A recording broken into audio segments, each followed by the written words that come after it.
বন্ধুরা, আজ ভারতবর্ষ তীব্র গতির সঙ্গে বিকশিত হওয়ার লক্ষ্যে এগিয়ে চলেছে। কিন্তু এই সময়ে ভারতবর্ষ বেশ কিছু বিরাট প্রতিকূলতার মোকাবিলাও করে চলেছে। করোনা কালের মধ্যে দুনিয়া সাপ্লাই চেইন বড় সংকটের মধ্যে পড়েছিল। কোভিডের পরে ইউক্রেনে যুদ্ধ শুরু হয়ে গিয়েছিল, তাতে বিশ্বের সমস্যা আরও বেড়ে যায়। খাদ্য, জ্বালানি, সার, এই তিনটি বিষয়ে গম্ভীর প্রভাব পড়েছিল। গত ৫-৬ বছরে এই সংকটের সঙ্গে মোকাবিলা করতে আমাদের সরকার নিরন্তর প্রয়াস চালিয়ে যাচ্ছে। আপনাদের স্মরণে থাকবে, ওই সময় এবং আজকেও সারের এক এক বস্তা গোটা বিশ্বে ৩-৩ হাজার টাকায় বিক্রি হচ্ছিল। এক বস্তার মূল্য ৩,০০০। কত? আপনারা বলবেন, এক বস্তার দাম কত? মুখে বলুন, এক বস্তার দাম কত? এক বস্তার দাম কত? এক বস্তার দাম কত? আর ভারতবর্ষের কৃষকদের ওই একই বস্তা ৩০০ টাকার থেকেও কম মূল্যে দেওয়া হচ্ছে। ৩,০০০-এর বদলে ৩০০ টাকায়। সাপ্লাই চেনের এই সমস্যার মধ্যেও গত ২ মাস ধরে আমাদের প্রতিবেশী রাষ্ট্রে এই যুদ্ধ হয়ে যাচ্ছে। এর প্রভাব সমগ্র বিশ্বে পড়েছে এবং ভারতবর্ষের উপর তো আরও বড় প্রভাব পড়েছে। বন্ধুরা, ভারতবর্ষের কাছে বড় বড় তেলের খনি নেই।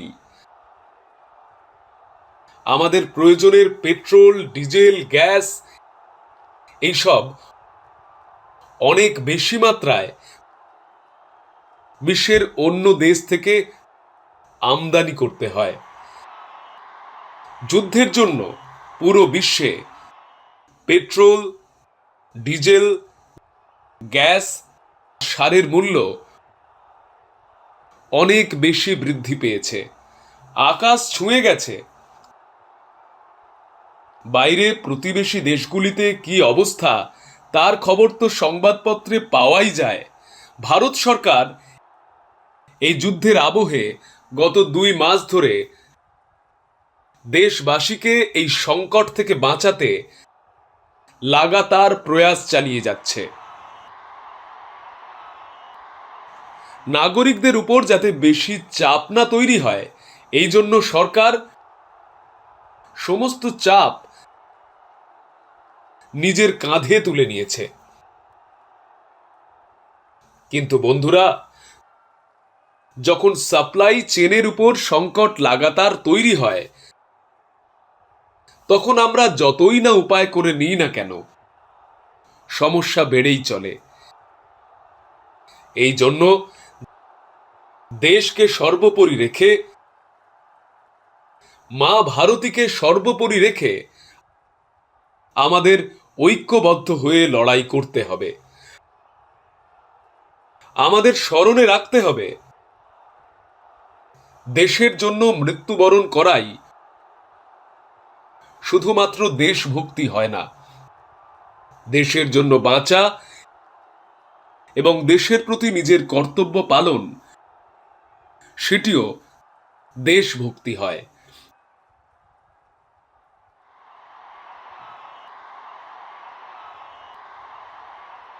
এই জন্য বৈশ্বিক সংকটের সময়ে আমাদের কর্তব্যকে সর্বোপরি রেখে কিছু সংকল্প নিতে হবে, আর সেই সংকল্পগুলিকে পুরো সমর্পিত ভাবের সঙ্গে পূরণ করতে হবে। যেমন একটি বড় সংকল্প, সংযমের সঙ্গে পেট্রোল ডিজেলের ব্যবহার করা। বন্ধুরা, আমাদের পেট্রোল ডিজেলের ব্যবহার কম করতে হবে। শহরে যেখানে মেট্রো আছে সেখানে যেন আমরা সিদ্ধান্ত নিই যে আমরা মেট্রোকেই ব্যবহার করব, আরও বেশি করে মেট্রোকেই যাতায়াতের জন্য ব্যবহার করব। যদি গাড়িতেই যাত্রা বেশি জরুরি হয় তাহলে কারপুল করার প্রয়াস করুন, আরও মানুষকে সাথে নিয়ে বসান। যদি আমাদের কোথাও কোনো বস্তু পাঠাতে হয় তাহলে চেষ্টা করতে হবে সেটা বেশি বেশি করে রেলওয়ে গুডসের যে ট্রেন আছে সেই রেলওয়ে সার্ভিস থেকে পাঠানো। কারণ ইলেকট্রিক রেলওয়ে হওয়ার কারণে পেট্রোল ডিজেলের প্রয়োজন পড়ে না। যাদের কাছে ইলেকট্রিক ভেহিকেল রয়েছে তারাও চেষ্টা করুন ইলেকট্রিক ভেহিকেলের সেগুলি বেশি করে ব্যবহার করার।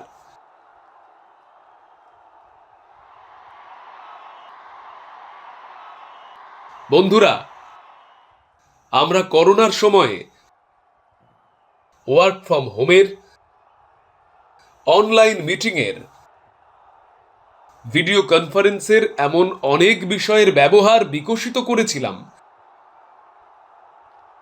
এবং পরে সেগুলি আমাদের অভ্যাসেও পরিণত হয়েছিল। আজ সময়ের দাবি এমন যে সেই ব্যবস্থাগুলি আবার একবার শুরু করি। সেগুলি দেশ হিতেই হবে। ওয়ার্ক ফ্রম হোম,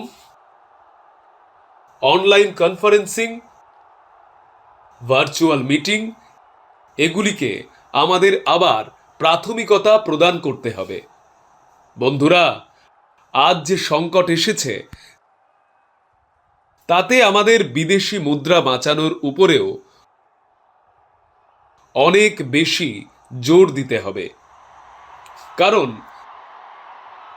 পৃথিবীতে পেট্রোল ডিজেলের মূল্য এত বেশি হয়ে গিয়েছে, আগের থেকে মূল্য অনেক গুণ বেশি হয়ে গেছে। আমাদের সকলের দায়িত্ব পেট্রোল ডিজেলের ক্রয়ের উপর যে বিদেশি মুদ্রা খরচ করতে হয়, আমাদের সেই মুদ্রা বাঁচাতে হবে। এর জন্য আমাদের ছোট ছোট প্রয়াসও দেশের অনেক সহায়তা করতে পারে। যেমন আজকাল বিদেশে বিবাহের, বিদেশে ভ্রমণের, বিদেশে ভ্যাকেশনে যাওয়ার মধ্যবিত্তদের মধ্যে কালচার বেড়ে চলেছে। আমাদের ঠিক করতে হবে যখন এটা সংকটকাল আর আমাদের দেশভক্তি আমাদের ডাকছে, তখন কমপক্ষে 1 বছরের জন্য আমাদের বিদেশে যাওয়ার এই বিষয়গুলিকে এড়িয়ে যেতে হবে। ভারতবর্ষে অনেক জায়গা রয়েছে সেখানে আমরা যেতেই পারি। অনেক কিছুই ভারতবর্ষে করা যেতে পারে। এই মেয়েটিকে বসান, ও না হলে হাঁফিয়ে পড়বে। ওই মেয়েটিকে নিচে বসিয়ে দিন। ধন্যবাদ বেটা, ধন্যবাদ। এবার নিচে বসে যাও।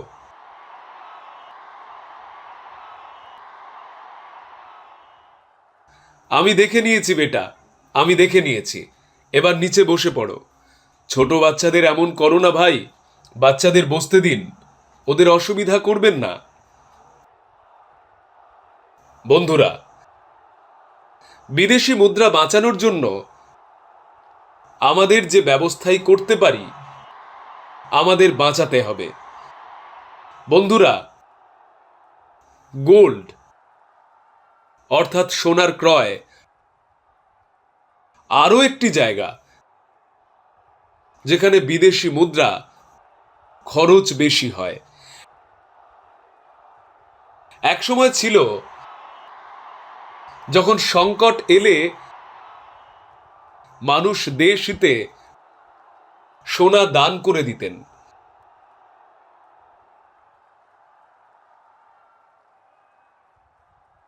আজ দানের প্রয়োজন নেই, কিন্তু দেশ হিতে আমাদের নির্ধারণ করতে হবে যে 1 বছর ধরে ঘরে কোনো কার্যক্রম হোক, কোনো ফাংশন হোক, সোনার গহনা ক্রয় করব না, সোনা ক্রয় করব না। বিদেশি মুদ্রা বাঁচানোর জন্য দেশভক্তি আমাদের চ্যালেঞ্জ জানাচ্ছে, আর আমাদের এই চ্যালেঞ্জকে স্বীকার করে বিদেশি মুদ্রা বাঁচাতেই হবে। বন্ধুরা, এই সময় আরো একটি বড় শিক্ষার। এক সময় ছিল যখন আমরা তামা রপ্তানি করতাম, কিন্তু আজ ভারতবর্ষের সামনে স্থিতি এমন হয়েছে যে আমাদের তামাও আমদানি করতে হয়। আমাদের দেশে হরতাল করিয়ে করিয়ে কপারের প্ল্যান্টগুলিকে বন্ধ করা হয়েছে, আর এখন অবস্থা এরকম হয়ে গিয়েছে যে এখন আমাদের কপার বাইরে থেকে আনতে হয়, আর তাতে বিদেশি মুদ্রাও খরচ হয়। এই জন্য আমি সমস্ত শ্রমিক মজদুর সংগঠনদের বলছি যে আমাদের এমন বিষয়ে নজর অবশ্যই রাখা উচিত। ভারতকে আত্মনির্ভর হওয়ার পথে যে কদমই আটকাবে,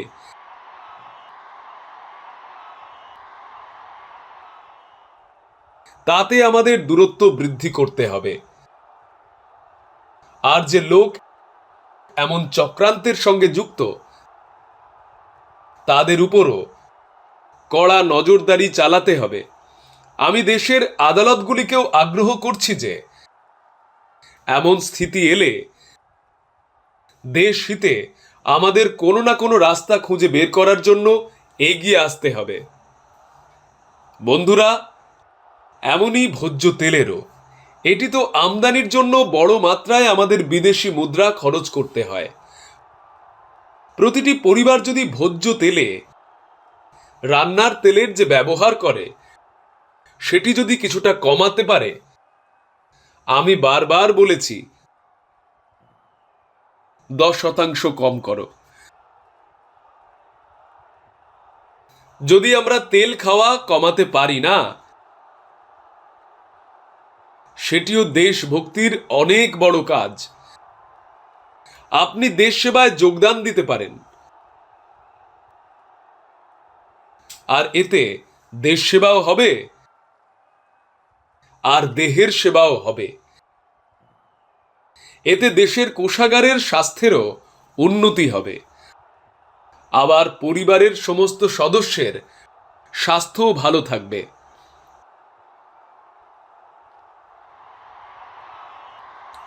বন্ধুরা, বিদেশি মুদ্রার খরচের আরও একটি সেক্টর আমাদের কৃষি। আমরা অনেক বড় মাত্রায় বাইরে থেকে রাসায়নিক সার আমদানি করি। রাসায়নিক সার দিয়ে চাষের জন্য ধরিত্রী মায়ের অনেক বড় ক্ষতি হচ্ছে। আমাদের ক্ষেতগুলি শেষ হয়ে যাচ্ছে। আজ যদি আমরা আমাদের ক্ষেতগুলিকে রক্ষা না করি, তবে ভবিষ্যতে ফসলের উপরেও বিপদ আসতে পারে। এই জন্য অনেক বেশি জরুরি আমরা রাসায়নিক সার ব্যবহার 25%, 40%, 50% কমাই, অর্ধেক করে দিই। আর আমরা তার সাথে সাথে যেন ন্যাচারাল কৃষির দিকে এগিয়ে যাই। রাসায়নিক সারের ব্যবহার কমিয়ে বিদেশি মুদ্রা বাঁচাতে পারি। সঙ্গে সঙ্গে নিজেদের ক্ষেতকে রক্ষা করতে পারি।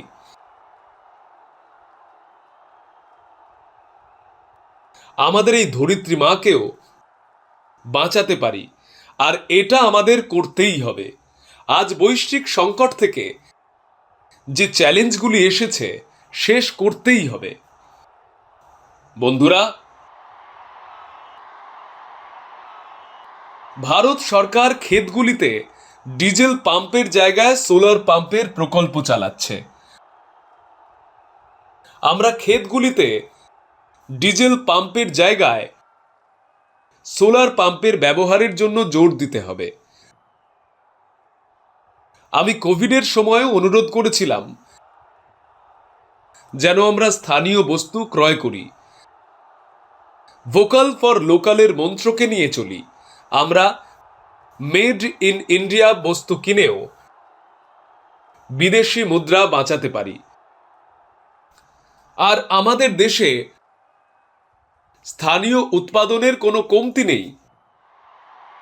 হতে পারে সেটি জুতো, পার্স কিংবা ব্যাগ হোক, আমাদের স্বদেশি সামগ্রীর উপর জোর দিতে হবে। আর আমি এটা বলছি না যে যেটা আপনাদের কাছে বিদেশি সামগ্রী কেনা হয়ে রয়েছে, বিদেশি ব্র্যান্ডের সামগ্রী, সেটা গিয়ে ফেলে দিন, এটা আমি বলছি না। কিন্তু আমার পরামর্শ যে নতুন বিদেশি উৎপাদন আমাদের ক্রয় করা উচিত নয়।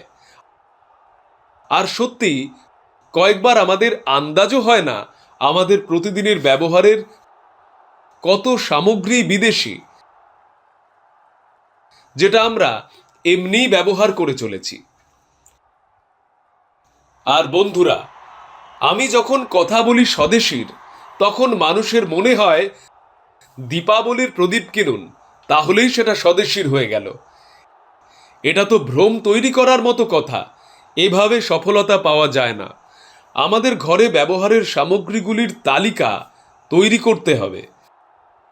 দেখতে হবে কত বিদেশি সামগ্রী এর মধ্যে ঢুকে গেছে।